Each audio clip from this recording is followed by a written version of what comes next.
అందరికీ నమస్తే అండి. బ్రహ్మర్షి పితామహ పత్రిజీ గారికి, వంశీ మాస్టర్ గారికి, ప్రవీణ మేడం గారికి ఆత్మ ప్రణామాలు.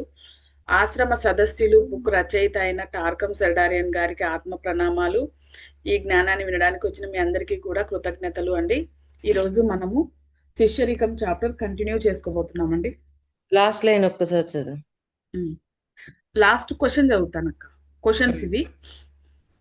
ప్రశ్న: మీరు అగ్నిశిఖలా మారిన ఇంకా అదే విధమైన కష్టాలు క్రమశిక్షణ ఉంటాయా? ఇది క్వశ్చన్ అక్క. జవాబు: లేదు అంటున్నారు. మీరు సన్నిహితంగా మారే కొద్దీ మీలోని భౌతిక అనుభూతిక మనోశత్రువులను, మీ కర్మ శత్రువులను అధిగమించి ఆశ్రమ కేంద్రానికి చేరువ అవుతారు. అంతే, అగ్ని శిఖలాగా మారాము అనుకోండి. ఇప్పుడు అంతకు ముందు అనుభవంతో జ్ఞానంగా మార్చుకుంటాం. అనుభవం ఆచరణ ద్వారా అనుభవం అవుతుంది. అనుభవాన్ని జ్ఞానంగా మార్చుకుంటాం. ఇంకా అనుభవాన్ని జ్ఞానంగా మార్చుకున్నాక అది మనల్ని ఏం చేయలేదు కదా, ఏ విషయమైనా సరే.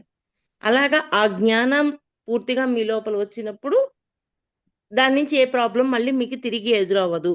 ఇప్పుడు 1వ క్లాసు చదివి ఎగ్జామ్ రాసేసాం.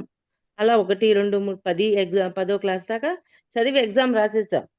ఇంటర్కి వెళ్ళాక 10వ క్లాస్ గురించి ఆల్రెడీ జ్ఞానం ఉంది కదా. 10వ క్లాసులో సమ్ ఎలా చేయాలి అన్ని జ్ఞానం ఉంది కాబట్టి అదే మనకి ప్రభావం చూపించదు కదా. అలాగా.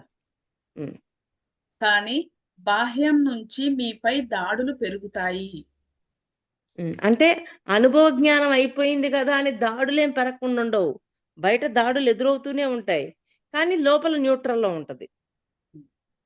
వాటిని నాశనం చేయడం ద్వారా మీరు ఒక యోధుడుగా మారతారు. వాటిని బయట నుంచి వచ్చిన వాటిని లోపలికి పోనీయకుండా బయటే బ్లాస్ట్ చేసేస్తాం. ఎప్పుడైతే బయటే బ్లాస్ట్ చేస్తామో మనం ఇంకా యోధుడుగా మారిపోతారు కదా. ఎందుకని? ఆల్రెడీ అనుభవ జ్ఞానం ఉంది. అనుభవ జ్ఞానం మన అంతరంగంలో ఉంది కాబట్టి అలాగని నేర్చేసుకున్నామని అటువంటి పరిస్థితులు ఎదురవ్వవు అనేది రూల్ లేదు. అటువంటి పరిస్థితులు మళ్ళీ ఎదురవుతుంటాయి, కానీ లోతుల్లోకి పోనీయము. బయటే బ్లాస్ట్ చేసేసి సాక్షిగా చూడగలుగుతాం. మీ ఆత్మ వాటితో పోరాడి వాటిని స్వచ్ఛపరుస్తుంది. వీరిని మాస్టర్ మోరియా నా యోధులు అంటారు. అలా ఉండే వాళ్ళని యోధులు అని మెన్షన్ చేశారు. మీరందరూ ఉన్నత దర్శనాలకు అంకితమైతే యోధులుగా మారతారు. ఉన్నత దర్శనం రక్షించబడాలి. మీ విలువపై దాడి చేసే వారితో పోరాడాలి. అంతర్జాతీయంగా ఇది జరుగుతోంది. ఇబ్బందులన్నీ అవకాశాలు, పరీక్షలు కాదు. మరొక ప్రశ్న: మన ఆత్మ మనం పరీక్షించబడే అంతర్జాతీయ లాస్ట్ లైన్ ఒక్కసారి చదువు.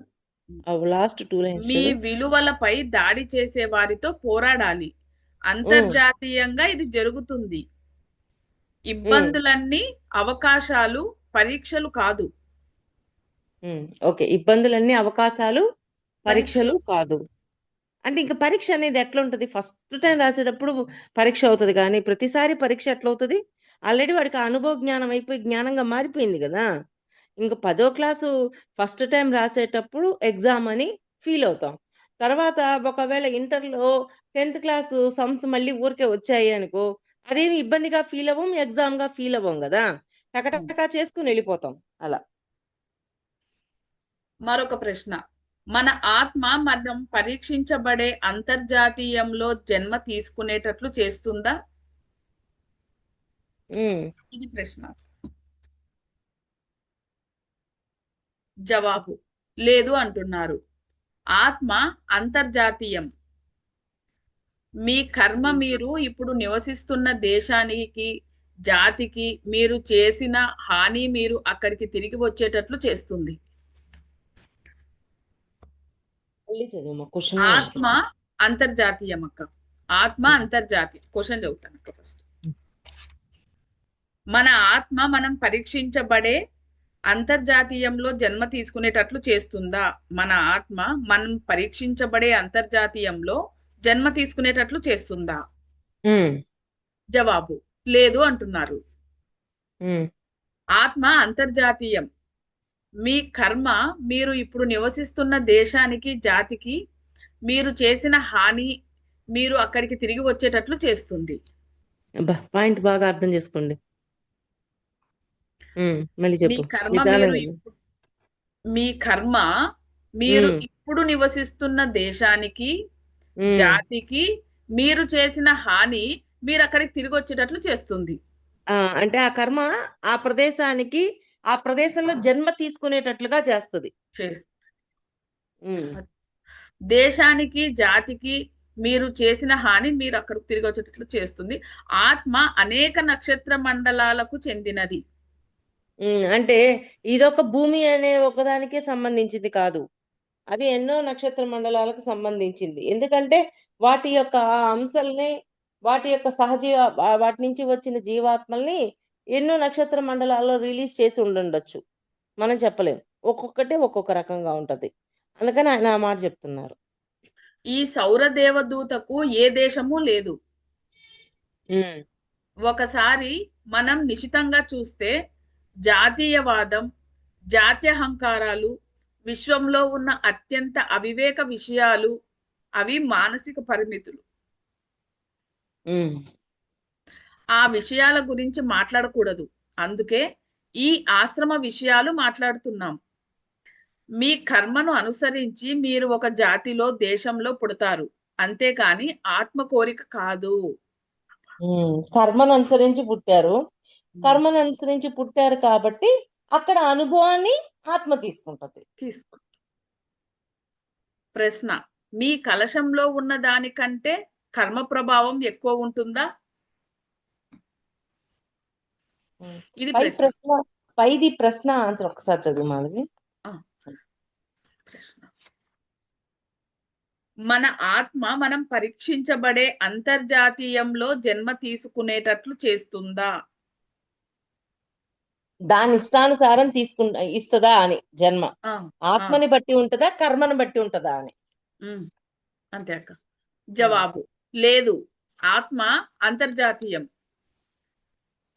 మీ కర్మ మీరు ఇప్పుడు నివసిస్తున్న దేశానికి, జాతికి మీరు చేసిన హాని మీరు అక్కడికి వచ్చేటట్లు చేస్తుంది. ఆత్మ అనేక నక్షత్ర మండలాలకు చెందినది. ఈ సౌర దేవదూతకు ఏ దేశము లేదు. అంతే. ఒకసారి మనం నిశితంగా చూస్తే జాతీయవాదం, జాత్యహంకారాలు, విశ్వంలో ఉన్న అత్యంత అవివేక విషయాలు అవి మానసిక పరిమితులు. ఆ విషయాల గురించి మాట్లాడకూడదు. అందుకే ఈ ఆశ్రమ విషయాలు మాట్లాడుతున్నాము. మీ కర్మను అనుసరించి మీరు ఒక జాతిలో, దేశంలో పుడతారు, అంతేకాని ఆత్మ కోరిక కాదు. అదే ఆత్మ కోరిక అనుసారం పుట్టట్లేదు. మనకున్న కర్మ లెక్కను బట్టి ఆ జాతిలో ఆ ప్రదేశంలో పుడతాం. మరొక ప్రశ్న: మీ కలశంలో ఉన్నదానికంటే కర్మ ప్రభావం ఎక్కువ ఉంటుందా? ఇది క్వశ్చన్ అక్క. జవాబు: ఆ సమయంలో మీరు కలశంలోని విషయాలతో అనుసంధానం లేదు కనుక వాటికంటే కర్మ ప్రభావమే ఎక్కువ. మీరు మీ అంతఃకరణకు నిర్మించుకునేంత వరకు ఈ కలశాన్ని ఉపయోగించుకోలేరు. కలశం అనేది బ్యాంకులో ఉన్న ధనం లాంటిది. అయితే ఆత్మలో ఉన్న డేటా అమ్మా, ఆత్మలో ఉన్న డాటా. ఇది ఈ లైన్ చదివి మళ్ళీ ఇంకోసారి రిపీట్ చేస్తాను అక్క. అయితే అనుక్షణం మీ సుప్త చేతనాత్మక మానసాన్ని ఉపయోగించవచ్చు. ఇది జవాబక్క. ప్రశ్న మరొకసారి: మీ కలశంలో ఉన్న దానికంటే కర్మ ప్రభావం ఎక్కువ ఉంటుందా? ఇక్కడ కలశము అంటే శరీరం. ఆత్మ. ఆత్మలో ఉన్న జన్మల పరంపరలో తీసుకున్న డాటా శుద్ధ చేతనం. సుప్త. జవాబు: ఆ సమయంలో మీకు కలశంలోని విషయాలతో అనుసంధానం లేదు కనుక వాటికంటే కర్మ ప్రభావమే ఎక్కువ. అంటే ఇప్పుడు కలశంలో ఉన్న దాంతో కనెక్టివిటీ అవసరం లేదు. కర్మ యొక్క ప్రభావంతో జన్మలు తీసుకుంటూ ఉంటాం. జన్మల పరంపరలో ఒక్కొక్క కర్మ పూర్తి చేసేటప్పుడు ఏ అనుభవ జ్ఞానం అయితే పొందుతామో మళ్ళీ దాన్ని శుద్ధ చేతనంలో స్టోర్ చేస్తుంటాం. అవును. కర్మను బట్టే ఉంటది కానీ ఆత్మలో ఉన్న డేటాని బట్టి జన్మ ఉండదు అని అంటున్నాడు ఆయన. మీరు మీ అంతఃకరణను నిర్మించుకోనంత వరకు ఈ కలశాన్ని ఉపయోగించుకోలేరు. అంటే ఆ కనెక్టివిటీ వచ్చేంత వరకు మనం ఉపయోగించుకోలేము. ఆత్మలో ఉన్న డేటాని సరి చెయ్యాలా, సరి చేయకూడదా, ఇవన్నీ మనం ఏమి చేయలేము. ఎప్పుడైతే మన ఆత్మతో మనం కనెక్ట్ అవుతామో అప్పుడు ఆ కలశంలో ఉన్నదాన్ని, అంటే ఆ ఆత్మలో ఉన్న డేటాని ఉపయోగించుకోగలుగుతాం. కలశం అనేది ఇప్పుడు బ్యాంకులో ఉన్న ఇప్పుడు మనం ధ్యానం చేయక ముందు ఎట్లున్నాము, ధ్యానం చేశాక మనం ఎందుకు ఇట్లా అన్ని మనం ఎందుకు చూసుకుంటున్నాం? మన ఆత్మతో కనెక్ట్ అయ్యాం కాబట్టి మనం చూసుకుంటుంటాం. గతంలో ఈ అనుభవము అయిపోయిందిరా, ఈ జ్ఞానం పొందేసింది మన ఆత్మ, ఇప్పుడు మనకి ఈ అనుభవం కోసం రాలేదు, ఇంకొక అనుభవం కోసం వచ్చాము అని చెప్పి ఆ అనుభవాన్ని వదిలేస్తున్నాం కదా. ఎందుకని? అంతకుముందు ఆ కనెక్టివిటీ లేదు. ఎప్పుడైతే ఆత్మతో కనెక్ట్ అయ్యామో ఆ కలశంలో ఉన్న డేటా తోటి మన కనెక్షన్ ఏర్పడిపోయి అప్పుడు ఏ అనుభవం కావాలి, ఏ అనుభవం వద్దు అనే ఒక క్లారిటీ మనకు వస్తుంది. అయితే అనుక్షణం మీ సుప్త చేతన మానసాన్ని ఉపయోగించుకోవచ్చు. అంతే. అనుక్షణం కనెక్ట్ అయ్యే ఉన్నాం. మన ఆత్మ చెప్తుంటది, ఇదో చూడు, ఇది వరకు ఎప్పుడు మన మనం ఎవరినో కలిసాము, వాళ్ళతో మాట్లాడాము, కానీ ఇప్పుడు క్వశ్చన్, ఎవరు వాళ్ళతో మాట్లాడుతూ ఉంటే ఏదో దగ్గర వాళ్ళతో మాట్లాడుతున్నట్టుంది అనే ఫీల్ వస్తుంటది. అప్పుడు ఆత్మ చెప్పిద్ది, ఆ జన్మలో ఈ కనెక్షన్ ఉంది, అందుకే వాళ్ళని చూడగానే నీకు ఇలా అనిపిస్తుంది అని అది చెప్తుంది. అంతకుముందు ఉన్నాయా ఈ ఆన్సర్లన్నీ మనకి? లేదు. లేవు. ఇప్పుడు ఎందుకు వచ్చినాయి? మనం మన ఆత్మతో కనెక్ట్ అయ్యాం కాబట్టి. మరొక ప్రశ్న అక్క. ప్రకంపనలు ఎక్కువగా ఉన్నప్పుడు ప్రేరణ పొంది ఎంతో ఉల్లాసకర శక్తిని భావిస్తారు. ఆ క్షణంలో మీరు మళ్ళీ కిందకు పడిపోయి వెనకకు వెళ్ళడం అసంభవం అంటారు. అది జరగకూడదు, కానీ మీరు నిలుపుకోలేదు కాబట్టి జరుగుతోంది. క్వశ్చన్ కొంచెం పెద్దగా ఉందక్క. నిదానంగా చదువు. ప్రకంపనలు ఎక్కువగా ఉన్నప్పుడు ప్రేరణ పొంది ఎంతో ఉల్లాసకర శక్తిని భావిస్తారు. ఆ క్షణంలో మీరు మళ్ళీ కిందకు పడిపోయి వెనకకు వెళ్ళడం అసంభవం అంటారు. అది ఓకే. జరగకూడదు, కానీ మీరు నిలుపుకోలేదు కాబట్టి జరుగుతుంది. అంతే కదా, ఇక్కడ జీవుడు నిలుపుకోపోతే జరుగుద్ది కదా, పడిపోతాం కదక్క. పడిపోతాం. ఎందుకని? ఇప్పుడు మనం కర్ణుడిదే ఎగ్జాంపుల్ గా తీసుకో. కర్ణుడిది ఆత్మ ఏం చెప్తుంది? మనకు ఆ అనుభవం వద్దు, దుర్యోధనుడి వైపు ఉండొద్దు, ఇప్పుడు ద్రౌపదిని రక్షించటంతో మనం ఒక దివ్యత్వంలోకి వెళ్ళిపోతాము అని ఆత్మ కొట్టుకుంటుంది. కానీ జీవుడుగా ఉన్న కర్ణుడు వినలేదు, అందుకని పడిపోయాడా లేదా? అవును. అది మీరు కింద పడిపోవడం లాగా ఒక స్థిరత ప్రకంపనను నిలుపుకోవడానికి సిద్ధంగా లేరని రుజువు చేసుకుంటున్నారు. మీరు చెప్పిందే అక్క. అదే. మళ్ళీ మళ్ళీ ప్రయత్నిస్తారు, కానీ ఎన్నడూ వదిలిపెట్టకండి.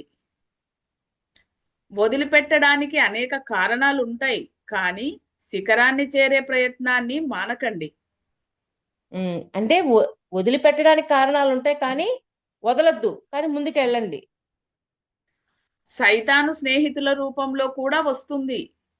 వారు ఈ బోధన, కథ అదంతా ఒట్టి చెత్త, అదంతా అందరికీ చెప్పడం ఎందుకు, వెళ్ళి డబ్బు సంపాదించు, రాజులాగా బతుకు, అప్పుడు వీళ్ళందరూ నీకు సేవ చేస్తారు, వాడి ప్రలోభాలకు లొంగకుండా ఉండాలి. అక్క మ్యూట్ అయ్యారు.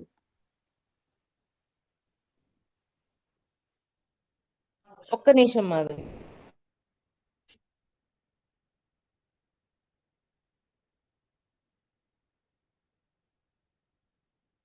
చదువు మాధవి. సైతాను స్నేహితుల రూపంలో కూడా వస్తుంది. వారు ఈ బోధన కథ అంతా ఒట్టి చెత్త, ఈ బోధన కథ అంతా ఒట్టి చెత్త, అదంతా అందరికీ చెప్పడం ఎందుకు? వెళ్ళి డబ్బు ఉమ్. సంపాదించు, రాజులాగా బతుకు, అప్పుడు వీళ్ళందరూ నీకు సేవ చేస్తారు. వాడి ప్రలోభాలకు లొంగకుండా ఉండాలి. అంటే ఆ సైతాన్ ఎవరిలో ఉంది? మనలోనే ఉంది కదా. ఆ అది ఎప్పుడు అదే చెప్పిద్ది. అది చాలా సందర్భాల్లో పెక్కపోతుంటది. కానీ మనం దాని మాట వినకూడదు. వినకూడదు. ఇంకా వారు ఒక్కొక్కరిని ఉదాహరణగా చూపిస్తూ వారి దుర్గుణాలను ఎత్తి చూపి వీరిక నువ్వు బోధించ ఆ, వీరిక నువ్వు బోధించేది వాళ్ళు మీ గురించి ఏం మాట్లాడతారో తెలుసా అంటారు. కానీ మనం కొనసాగుతూనే ఉండాలి. మళ్ళీ చదవమంటారా అక్క? మ్యూట్ అయ్యారు.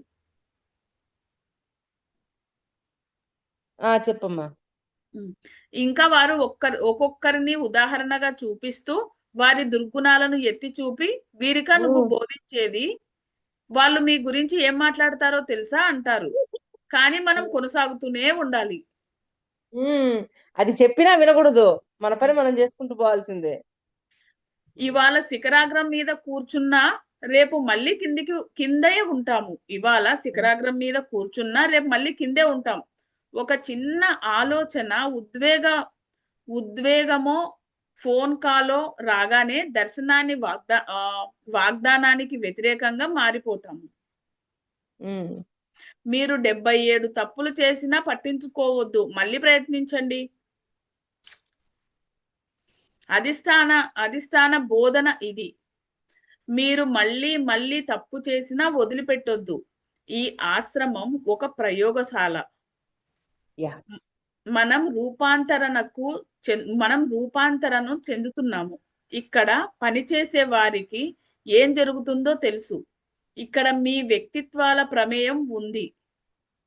మనం పరిణామం చెందుతున్నాము, స్వచ్ఛపరచబడుతున్నాము. మనం మన అవివేకాన్ని, గొప్పతనాన్ని, అంకితత్వాన్ని అన్నింటినీ గ్రహిస్తున్నాము. ఈ సమూహము ఒక ప్రయోగశాల. సరే, కొంచెం పై నుంచి చదువు మళ్ళీ ఒకసారి. అధిష్టాన బోధన ఇది. మీరు మళ్ళీ మళ్ళీ తప్పు చేసినా వదిలిపెట్టొద్దు. ఈ ఆశ్రమం ఒక ప్రయోగశాల. ఇంకా పై లైన్ చదువు. ఇవాళ శిఖరాగ్రం మీద కూర్చున్నా రేపు మళ్ళీ కిందే ఉంటాము. ఒక చిన్న ఆలోచన, ఉద్వేగమో లేకపోతే ఫోన్ కాలో రాగానే దర్శనానికి, వాగ్దానానికి వ్యతిరేకంగా మారిపోతాము. అంటే ఏదో ఒక చిన్న సిచ్యువేషన్ మనం దర్శనంలో ఏదైతే పొందామో దాన్ని ఇక్కడ ఇంప్లిమెంట్ చేయకుండా చేయొచ్చు. మనము పొద్దున బుక్ లో కూడా చెప్పుకున్నాం. అక్కడ తెలుసుకుంటాము, ఇక్కడ దాన్ని ఆచరిస్తాము. అలాగా ఆ తెలుసుకున్న దాన్ని ఇక్కడ ఆచరించకుండా ఉండటానికి ఏదో ఒక ఫోన్ కాల్ ఏదో మనల్ని ప్రభావితం చేస్తుంది. మీరు 77 తప్పులు చేసినా పట్టించుకోవద్దు, మళ్ళీ ప్రయత్నించండి. అందుకని అయ్యో నేను తప్పు చేశానని ఫీల్ అవ్వద్దు, మళ్ళీ ప్రయత్నం. అంటే అక్కడ పడిపోవద్దు, ఇన్ఫీరియారిటీలోకి వెళ్ళొద్దు. కానీ ఈ తప్పును సరిచేసుకోవాలి, ఈ పొరపాటును సరిచేసుకోవాలి అన్న క్రమంలోనే ఉండాలి. అప్పుడే మనం ఇంకా ముందుకు ఎదగలుగుతాం. అధిష్టాన బోధన ఇది. మీరు మళ్ళీ మళ్ళీ తప్పు చేసినా వదిలిపెట్టొద్దు. ఈ ఆశ్రమము ఒక ప్రయోగశాల. మనం రూపాంతరణను చెందుతున్నాము. ఇక్కడ పనిచేసే వారికి ఏం జరుగుతుందో తెలుసు. ఇక్కడ రూపాంతరీకరణం చెందుతున్నాం అందరం. ఇక్కడ పనిచేస్తున్న వాళ్ళకి ఏం జరుగుద్దో తెలుసు, అన్ని క్లారిటీలు ఉన్నాయి అందరికి. ఇక్కడ మీ వ్యక్తిత్వాల ప్రమేయం ఉంది. మనం పరిణామం చెందుతున్నాము, స్వచ్ఛపరచబడుతున్నాము. మనం మన అవివేకాన్ని, గొప్పతనాన్ని, అంకితత్వాన్ని అన్నింటినీ గ్రహిస్తున్నాము. ఈ సమూహం ఒక ప్రయోగశాల. సమూహంలో భాగం కానంత వరకు మీరు ఉత్తీర్ణులు కాలేరు. అంటే దీంట్లో భాగమై ఉండాలి. సమూహంలో భాగమై ఉంటే ఉత్తీర్ణులు అవుతారు. ఎందుకంటే అన్ని రకాల వాళ్ళు ఉంటారు. ఆ ప్రయోగశాలలో పరీక్షలు బాగా జరుగుతాయి, పరీక్షల్లో నెగ్గగలుగుతారు. నేను ఈ సమూహంలోకి పోను అనుకున్నారు అనుకోండి, ఇంక ఎగ్జామ్ ఎక్కడ ఉంటది, పాస్ ఇక్కడ అవుతాము. మీ శరీరం నుంచి మీ శరీరం నుంచి పాఠం నేర్చుకోండి. మీ కళ్ళుగా మారటానికి ఆ అణువులు 200 ఉపదేశాలు పొందాయి.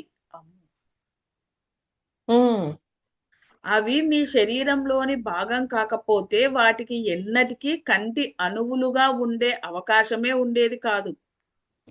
అది శరీరంలో భాగం అవ్వటానికి ఆ కళ్ళు కూడా దాన్ని ఎలా ఉపయోగించాలి అనేది మీరే తెలుసుకోండి అంటున్నారు.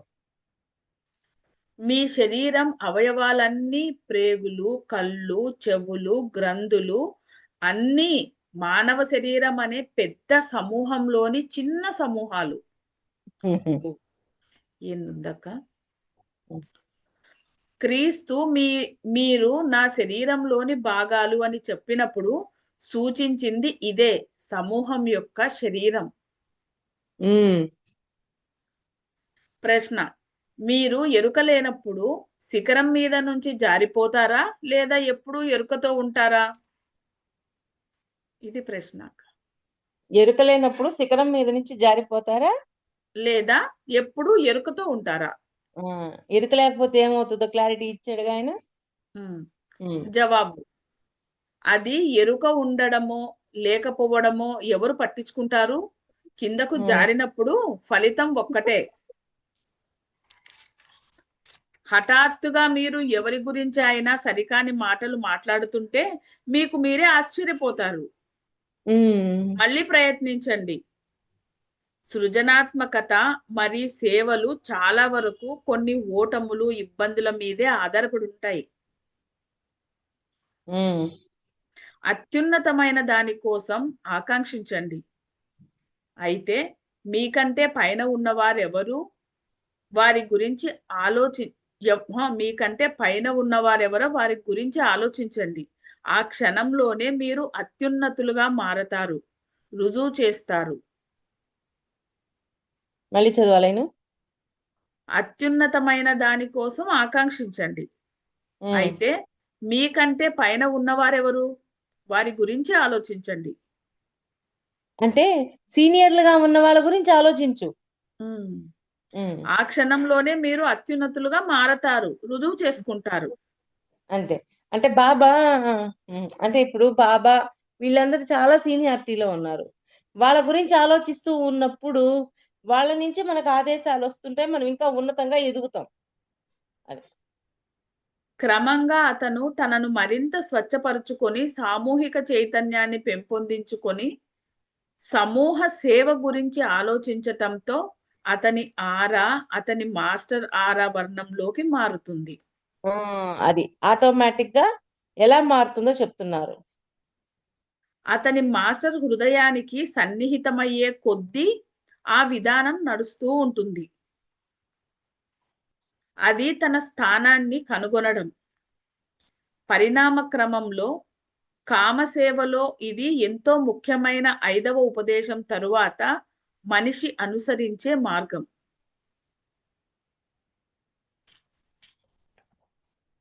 ఆ 2 లైన్స్ మళ్ళీ చదువు. నేను క్రమంగా అతను తనను మరింత స్వచ్ఛపరుచుకొని సామూహిక చైతన్యం పెంపొందించుకొని సమూహ సేవ గురించి ఆలోచించటంతో అతని ఆరా అతని మాస్టర్ ఆరా వర్ణంలోకి మారుతుంది. అతని మాస్టర్ హృదయానికి సన్నిహితమయ్యే కొద్దీ ఆ విధానం నడుస్తూ ఉంటుంది. అంటే మనము సీనియర్ గా ఉన్న మాస్టర్స్ ని మీద విశ్వాసం ఎందుకు ఉంచమన్నారు ఇక్కడ అర్థమవుతుందా? ఎప్పుడైతే మనము బాబాని, వెంకటేశ్వర స్వామి, మహాదేవుణ్ణి వీళ్ళ మీద విశ్వాసం ఉంచినప్పుడు వాళ్ళ హృదయంతో మనం కనెక్ట్ అవుతాం. ఎప్పుడైతే వాళ్ళ హృదయంతో కనెక్ట్ అవుతామో అప్పుడు మనకి ఎప్పటికప్పుడు సమాధానాలు వస్తూ ఉంటాయి. మనం ఇక్కడ దాన్ని ఆచరిస్తూ ముందుకెళ్ళొచ్చు. అది తన స్థానాన్ని కనుగొనడం. పరిణామ క్రమంలో కామసేవలో ఇది ఎంతో ముఖ్యమైన 5వ ఉపదేశం తరువాత మనిషి అనుసరించే మార్గం. పరిణామపు నిచ్చెనలో నీ స్థానం అనేది అంత ముఖ్యమైన విషయాలు కాదు. అన్మ్యూట్ చేసుకోండి, మ్యూట్ అయ్యారు. పరిణామ నిచ్చెనలో నీ స్థానం అనేది అంత ముఖ్యమైన విషయాలు కాదు. సేవ గురించి పట్టించుకోండి. ఓ పరిణామం విషయంలో మీరు ఆలోచనలు పెట్టద్దు, కానీ సేవ చేస్తూ ముందుకెళ్ళండి. ఉమ్. సేవ విషయంలో రెడీగా ఉండండి అని చెప్తున్నారు. మీరు యోగా, ధ్యానం, దివ్యుడా అనేది ముఖ్యం కాదు. మీరు యోగినా, ధ్యానమా, దివ్యుడా అనేది ముఖ్యం కాదు. మనం ఇతరులకు ఏం చేయగలమా అన్నది మాత్రమే ముఖ్యం. మనం చెప్పుకుంటాం కదా ప్రాయశ్చిత్తం చెప్పుకునేటప్పుడు అన్నదానం, వస్త్రదానం, ధనదానం, జ్ఞానదానం అని. అంటే ఆ సేవలో ఎప్పుడు ఉండు. నీ పరిణామం మీద నువ్వు దృష్టి పెట్టకు. నువ్వు సేవ చేసుకుంటూ వెళ్ళు. ఆ తర్వాత నీ పరిణామం ఎలా జరగాలో అది పి- సహజంగా జరిగిపోతుంది అంటున్నారు. పిల్లల కోసం ఏదైనా మంచి చేస్తామా అన్నది మాత్రమే మన ఉపదేశ స్థాయి కంటే మించినది. ఉమ్. మీరు చెయ్యగలిగిన సేవ ఏ రూపంలో ఉంటుంది తెలియజేయగల మాస్టర్ హృదయంలో స్థానం సంపాదించుకుంది. ఏంటి? మీరు చెయ్యగలిగిన సేవ ఏ ఉమ్. రూపంలో ఉంటుంది ఉమ్. తెలియజేయగల మాస్టర్ హృదయంలో స్థానం సంపాదించుకుంటుంది. అంటే మనం చేస్తున్న పనిని బట్టి మాస్టర్ యొక్క హృదయంలో మన స్థానం సంపాదించుకుంటాం. అటువంటి వారు గొప్ప ఉపదేశకుల కంటే మించిన వారు. ఉమ్. మీరు ఉపదేశం పొందినవారు అన్న వ్యామోహాన్ని మీలో నిర్మించబోవడం లేదు. మీరు రుజువు చేయవలసింది ఒకే ఒక్కటి. మీరు ఏం సేవ చేశారు, ఏ విధంగా చేశారు, ఎందుకోసం చేశారు, మీకు ప్రేరణ ఏది? మళ్ళీ చదివా 2 లైన్లు, మళ్ళీ నాకు క్లారిటీ రాల. అటువంటి వారు గొప్ప ఉపదేశకుల కంటే మించిన వారు. ఉమ్. మీరు ఉపదేశం ఎటువంటి వారని అక్కడ పాయింట్. మీరు చెయ్యగలిగిన సేవ ఏ రూపంలో ఉంటుంది ఉమ్. తెలియజేయగల మాస్టర్ హృదయంలో స్థానం సంపాదించుకుంది. ఉమ్. అటువంటి వాడు అంటే స్థానం ఉమ్. సంపాదించుకున్నవాడంటారా? అంటే ఆ ఆ మాస్టర్ యొక్క హృదయంలో స్థానం సంపాదించుకున్న వాళ్ళు. ఆ, అలాంటి వాళ్ళు గొప్ప ఉపదేశకుల కంటే మించిన వాళ్ళట. ఓయమ్మ. అంటే ఒక మాట అంటారు సార్, మన దృష్టిలో భగవంతుడు ఉండటం కాదు, భగవంతుడి దృష్టిలో మనం ఉండాలి అంటారు. అవును. భగవంతుడి దృష్టిలో మనం ఉన్నామంటే ఇంకెంత అదృష్టవంతులం ఒకసారి ఆలోచించు. మీరు ఉపదేశం అంటే పొందినవారు. ఇక్కడ ఇక్కడ ఎంత గొప్ప ఉపదేశకులైనా వాళ్ళకంటే కూడా గొప్ప అయిన, అంటే ఒక మాట అంటాడు, ఏంటి జీసస్, భగవంతుని పిల్లల్ని భగవంతుడి రాజ్యంలోకి ప్రవేశం దొరకటం అనేది అదృష్టం అంటారు. అంటే వాళ్ళ హృదయంలో మనకి స్థానం ఉండటం మన అదృష్టం. కానీ ఇక్కడ గొప్ప ఉపదేశాలు ఎన్నో చేస్తూ ఉండి ఎన్నో చెంది ఉంటే ఏమీ లాభం లేదు. కానీ అక్కడ ఏ స్థానం ఉందో అనేది మనకి ఇంపార్టెంట్. ఈ పాయింట్ బాగా అర్థం చేసుకోండి మాస్టర్స్. మన ఎన్లైట్మెంట్ ని మనం కోల్పోకుండా ఉండే, మన దివ్యత్వాన్ని ఎప్పటికప్పుడు జాగ్రత్త పరుచుకునే విధంగా ఉంటుంది. ఆ లైన్ మళ్ళీ చదువులమ్మా, 2 లైన్స్ మీరు మళ్ళీ చదువు. మీరు చెయ్యగలిగిన సేవ ఏ రూపంలో ఉంటుంది తెలియజేయగల మాస్టర్ హృదయంలో స్థానం సంపాదించుకుంది. ఉమ్. అటువంటి వారు గొప్ప ఉపదేశకుల కంటే మించిన వారు. అటువంటి వారు ఈ గొప్ప 2 లైన్లు ఉపదేశకులు. ఉమ్. అస్సలు అర్థం కావటం లేదక్క. పై 2 లైన్లు మొత్తం చదువు చెప్తా. ఆ, పరిణామపు నిచ్చెనలో నీ స్థానం అనేది అంత ముఖ్యమైన విషయాలు కాదు. ఉమ్. సేవ గురించి పట్టించుకోకండి. మీరు యోగా, ధ్యానం, దివ్యుడా అనేది ముఖ్యం కాదు. మనం ఇతరులకు ఏం చేయగలమా అన్నది మాత్రమే ముఖ్యం. పిల్లల ఉమ్. కోసం ఏదైనా మంచి చేస్తామా అన్నది మాత్రమే మన ఉపదేశ స్థాయి కంటే మించినది. ఇతరుల కోసం నువ్వేం చేస్తున్నావు? చదువు చెప్తా. మీరు చెయ్యగలిగిన సేవ ఏ రూపంలో ఉంటుంది తెలియజేయగల మాస్టర్ హృదయంలో స్థానం సంపాదించుకుంది. అంటే సారు క్లాస్ చెప్పేటప్పుడు సచ్చిదానందం, ఎదుట వాడికి ఏది అవసరమో అది ఇచ్చినప్పుడు వాళ్ళ కళ్ళల్లో ఉన్న ఆనందాన్ని చూడడమే సచ్చిదానందం అంటారు. అలా ఉండగలగడమే భగవంతుడు. అలా ఎప్పుడైతే ఉంటామో భగవంతుడి హృదయంలో మనకి స్థానం దొరుకుతుంది. అర్థమైందక్క ఇప్పుడు? ఉమ్. అటువంటి వాడు గొప్ప ఉపదేశకుల కంటే మించిన వారు. మీరు ఉమ్. ఉపదేశం పొందినవారు అన్న వ్యామోహాన్ని మీలో నిర్మించబోవటం లేదు. మీరు రుజువు చేయవలసింది ఒకే ఒక్కటి. మీరు అంటే ఏం గొప్ప ఉపదేశం పొందడం కోసం పాకులాడొద్దు అంటున్నాడు ఆయన ఒక రకంగా. ఉమ్. మీరు రుజువు చేయవలసింది ఒకటే. మీరు ఏం సేవ చేశారు, అది ఏ విధంగా చేశారు, ఎందుకోసం చేశారు, మీకు ప్రేరణ ఏది? అబ్బా. ఉమ్. ఈ ఏం సేవ సమూహంలో చేశారు, ఏమి ఎందుకో సేవ చేసి ఎందుకు చేశారు? ఏ విధంగా చేశారు, ఉమ్. ఎలా చేశారు, ఏం చేశారు, ఎందుకోసం చేశారు. ఉమ్. ఈ సమూహంలో మనం చాలా చాలా నిజాయితీగా, నిరాడంబరంగా, నిజాయితీగా మాట్లాడాలి. ఉమ్. దాని వలన మనలోని వ్యామోహాలు, భ్రమలు, అతిశయాలు తుడిచిపెట్టుకొని పోతాయి. ఉమ్. కాలం గడిచే కొద్దీ మీరు ప్రవీణులం అవుతారు. ఉన్నతులు ప్రవీణులు అవుతారు. ఉమ్. మీ గత ప్రతిబింబాలను పట్టుకొని వేలాడకండి. ఇప్పుడు మీరు ఒక భిన్నమైన మనిషి. గతాన్ని పట్టుకొని వేలాడవద్దు. గతమంతా ఒక చెత్త. ఉమ్. ఇంతే అక్క. మరొక ప్రశ్న. గతానికి కూడబెట్టిన ప్రభావం ఉంటుంది. గతానికి కూడబెట్టబడిన ప్రభావం ఉంటుంది లేదా అలా కనిపిస్తుంది కదా? ఇది ప్రశ్న అక్క. ఉమ్. ఇదేంటి ప్రశ్న అక్క? గతానికి కూడబెట్టబడిన ప్రభావం ఉంటుంది లేదా అలా కనిపిస్తుంది కదా? అంటే జవాబు. కూడబెట్టి గతం అనగానే అంత కూడబెట్టింది అన్నట్టే ఉంటది కదా. గతం అనగానే గత జన్మల్లో ఏమైతే తెలుసుకున్నాం అవన్నీ కూడబెట్టినట్లే కనిపిస్తుంది. ఉమ్. జవాబు. మనుషులు గతంలోని కష్టాలను గురించిన కథలు సృష్టించి తాము ఉన్నది ఉన్నట్లుగా కొనసాగుతారు. ఏంటి మళ్ళీ చదువు?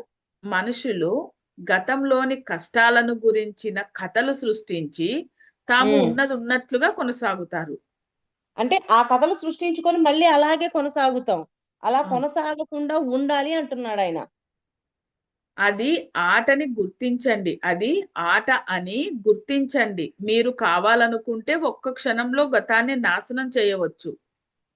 అది ఒకసారి మీరు ఆత్మనని భావిస్తే గతానికి మీపై శక్తి ఉండదు. ఉమ్. గత ప్రతిబింబాలను అధిగమించాలి. మీలో 70-80% మంది ఇంకా మీ యవ్వనాన్ని మోసుకు తిరుగుతున్నారు. అహం, అతిశయం, స్వీయ వంచన అంటే ఇదే. 80 సంవత్సరాలు ఉంటే అలాగే బ్రతకండి. ఓకే. మీ విలువలు మారాయి, మీ బంధాలు అవగాహన మారాయి, కానీ ఆ మార్పులు మీ గుండా ప్రసరించడానికి మీరు అనుమతించటం లేదు. మీ విలువలు మారాయి. బంధాల అవగాహన మారిపోయాయి, కానీ ఆ మార్పులు మీ గుండా ప్రసరించడానికి మీరు అనుమతించడం లేదు. అంటే వాటిని ఆచరణలో పెట్టడానికి అనుమతించట్లేదు. ఈ కిందది చదువుతా అక్క, మనకు అర్థమవుతుంది. మీరు 60లో వేరు, 20లోనే ఉన్నారు అని రుజువు చేయటానికి ప్రయత్నిస్తున్నారు. ఓ 60 వచ్చినా 20లో మాదిరి ఉన్నారని అక్క. 60 వచ్చిన 20లో ఉన్నాను అని బయటోడికి తెలియాల్సిన అవసరం లేదు. నీ వరకు ఉంటే చాలు. బయటోడికి అర్థం అవ్వాలని ప్రయత్నం చెయ్యక్కర్లేదు అంటున్నాడు ఆయన. మనం ఉన్నది ఉన్నట్లుగా ఉండగలగాలి. త్వరలోనే శిష్యునిగా స్వీకరించబడాలి. అది ఉన్నా కానీ బయటకు చూపించాల్సిన అవసరం లేదు. ఇప్పుడు 60లో ఉన్నాం కాబట్టి 60 లాగే అంగీకరించు. మరొక ప్రశ్న. మీకు అనేక సమస్యలు ఉంటే అది ప్రకంపనను నిలిపి ఉంచుకుంటారా లేదా అన్న పరీక్ష, లేదా సరికాని మార్గంలో ఉన్నారు అనే సూచన. ఇది ప్రశ్న అక్క. మీకు అనేక సమస్యలు ఉంటే అది ప్రకంపనను నిలిపి ఉంచుకుంటారా లేదా అన్న పరీక్ష, లేదా సరికాని మార్గంలో ఉన్నారు అనే సూచననా? ఇది ప్రశ్న అక్క. జవాబు. మీరు ప్రశ్న మళ్ళీ చదువు, క్లారిటీ రాలా నాకు. మీరు అనేక సమస్యలు మీకు మీకు ఉమ్, అనేక ఉమ్, సమస్యలు ఉంటే అది ఉమ్. ప్రకంపనను నిలిపి ఉంచుకుంటారా లేదా అన్న పరీక్ష. అంటే అనే సమస్యలు ఉన్నప్పుడు ఆ ప్రకంపనలను నిలిపి ఉంచుకుంటారా లేదా అనేది మనకి సమస్య. ఆ, పరీక్ష. మనకి పరీక్ష. ఉమ్. ఆ లేదా సరికాని మార్గంలో ఉన్నారు అనే సూచన. ఏ విధంగా తీసుకుంటావు ఈ రెండిట్లో? ఓకే. అవునక్క. జవాబు: మీరు నిరంతరం పరీక్షించబడతారు. అయితే మీ ప్రకంపనలు నిలిపి ఉంచుకుంటే దానిలో ఉత్తీర్ణత పొందుతారు. మీరు నిరంతరం పరీక్షింపబడతారు. అయితే మీ ప్రకంపనలు నిలిపి ఉంచుకుంటే దానిలో ఉత్తీర్ణత పొందుతారు. లేనట్లయితే ఓటమి పొందుతారు. ప్రకంపనను నిలిపి ఉంచుకుంటే ఉత్తీర్ణత పొందుతారు, లేకపోతే ఉమ్, ఓటమి అవుతారు. ఓటమి అవుతారు. అవునక్క. ఉహు. కింద చదువు, క్లారిటీ రాల. విషయాలు మీపై విషయ విషయాలు మీపై విషయాలు దాడి చేయడం కేవలం దాడి కోసమే అనుకోవద్దు. సంభవిస్తున్న ప్రతిదీ పరీక్షగానే భావించండి. ఓకే. అంటే మన మీద దాడులు జరుగుతాయి. దాడులు జరిగినా కూడా అది పరీక్షగా భావించంతే. ఆ ప్రకంపనలు మనకి ఉత్తీర్ణతల కోసమే వచ్చినాయి అనే క్లారిటీలో ఉండాల. అంటే పరీక్ష పాస్ అయితేనే కదా మనం ఇంకొక మెట్టు ఎక్కగలిగేది. అది మళ్ళీ చదువురా, ప్ర- క్వశ్చన్ ఆన్సర్ రెండు చదువు. ప్రశ్న: మీకు అనేక సమస్యలు ఉంటే అది ప్రకంపనను నిలిపి ఉంచుకుంటారా లేదా అన్న పరీక్ష. ఉమ్. లేదా సరికాని మార్గంలో ఉన్నారు అనే సూచనన. ఎన్ని ఓకే, సమస్యలున్నా ఓకే. అంటే ప్రకంపనలలో ఉన్నారా. ఇప్పుడు ఒక సమస్య వచ్చింది. ఉమ్, ఆ నేను అసూయలో ఉన్నాను. ఉమ్, ఎదుటి వాళ్ళు నేను అసూయలో ఉన్నావు అని అన్నారు. ఆ ప్రకంపన ఉంచుకోవటము అనేది దేనికోసం? అంటే మళ్ళీ క్వశ్చన్ చదువు, ఇప్పుడు ఒక క్లారిటీ ఇస్తా ఆ. నాకు. ఇప్పుడు మీకు అనేక సమస్యలు ఉన్నాయి. మీకు ఉమ్, సమస్యలు అనేకం ఉన్నాయి. కానీ అది ప్రకంపనను నిలిపి ఉంచుకుంటారా లేదా అన్నది ఒక పరీక్ష. మీకు సమస్యలు ఉమ్, ఉన్నా ఆ ఉమ్, ప్రకంపనను అంటే మీకున్న ప్రకంపనను మీరు నిలుపుకొని ఉంటారా లేదా అనేది ఒక పరీక్ష. ఉమ్. అది క్వశ్చన్ ఒకటి. లేదా సరికాని మార్గంలో ఉన్నారు అనే సూచననా. అంటే దాన్ని మీరు సరికాని మార్గంలో ఉన్న సూచనగా భావిస్తారా, లేదా ఉమ్, ఈ ప్రకంపన అది ఉంది అని జస్ట్ చూసి దాన్ని మార్చుకోవడానికి ప్రయత్నం చేస్తారా? ఉమ్, అయ్యో నేనేంది ఇలా అదే నేను ఇప్పుడు అన్నాను కదా, ఉమ్. ఇన్ఫీరియారిటీలోకి వెళ్ళిపోతారా, లేకపోతే ఇది నేర్చుకోవడం కోసమే వచ్చిందా అనే క్లారిటీలో ఉంటారా అనే కోణం అనమాట అక్కడ. పాయింట్ అర్థమైందా? ఓకే అక్క. క్లారిటీ రాలా క్వశ్చన్? అవునక్క. సమస్యలు ఉన్నప్పుడు ఇప్పుడు మీరు బాగా మాస్టర్ అక్క, మీకు సమస్యలు వచ్చినప్పుడు మీరు ఆ మాస్టర్ స్థాయిలోనే ఉంటారా, కిందికి దిగుతారా, లేదా అది మీకు పరీక్ష అనుకుంటారా, లేదా సరికాని మార్గంలో ఉన్నారు అనే సూచన అనుకుంటారా. అదే ఇప్పుడు సరికాని మార్గంలో ఉన్నానా, లేకపోతే ఇది నాకు ఒక పరీక్షగా ఆ భావించినప్పుడు దాన్ని నెగ్గడానికి ఎస్. ముందుకెళ్తాను. ఎస్. సరికానిది అని ఆలోచన వచ్చినప్పుడు నేను ఇన్ఫీరియారిటీలోకి వెళ్ళిపోతాను అంటున్నా నేను. అవునక్క. ఇది కరెక్ట్ అక్క. ఉమ్, ఆ. ఉమ్, జవాబు: మీరు నిరంతరం పరీక్షించబడతారు అని అంటున్నారు.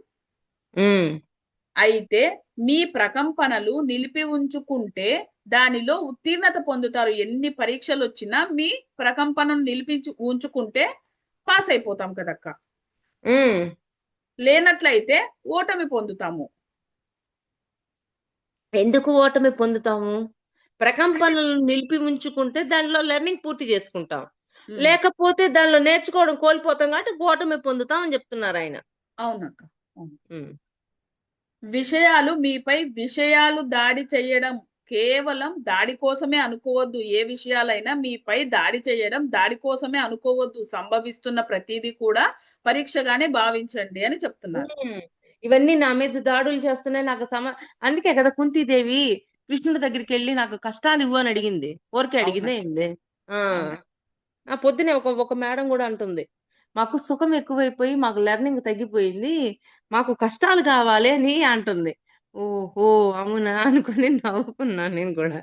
సేమ్ భలే ఇదే డైలాగ్ కొట్టింది. ఆ భలే సుఖం ఉందక్క. ఎక్కువైంది, మాకు కష్టాలు లేకపోయేసరికి మాకు ఏమీ అర్థం కావట్లేదు, లెర్నింగ్ అర్థం కావట్లే, ఏమీ అర్థం కావటం లేదు, మా కష్టాలు కావాలి, కష్టాలు వస్తేనే మేము ఎదగగలం అని చెప్తుంది. అది ఇప్పుడు కష్టాలు రాగానే నాకు కష్టాలు వచ్చినాయి అని ఇన్ఫీరియారిటీలోకి వెళ్తావా, ఆ ప్రకంపనలో ఉండిపోయి నువ్వు దాని నుంచి లెర్నింగ్ పూర్తి చేస్తావా అనే క్వశ్చన్ ఆయన చెప్తుంది. అవునక్క. అవునక్క. ఉమ్, సూపర్ అది క్లారిటీ అక్క. మరొక ప్రశ్నక, మనం మన బాహ్య పరిస్థితులు మార్చుకోవడానికి ప్రయత్నించాలా, లేదా మన చైతన్యం మార్చుకోవడానికి ప్రయత్నించాలా? అబ్బో, ఇది క్వశ్చన్. చాలా భలే ఉందక్క. కష్టం, కానీ క్వశ్చన్ చాలా బాగుంది. జవాబు: ఏమనిపిస్తుంది? మీ చైతన్యం మారితే మీరు మారుతారు. బాయ్. బాహ్య పరిస్థితులు మార్చడానికి ప్రయత్నించి మీరు వాటిలో సహకరిస్తే కృత్రిమంగా మారతారు, కానీ లోపల మారరు. అందుకే అంటే మీరు అంటున్నారు అన్- కదక్క, ఆ, లోపల మారండి అని.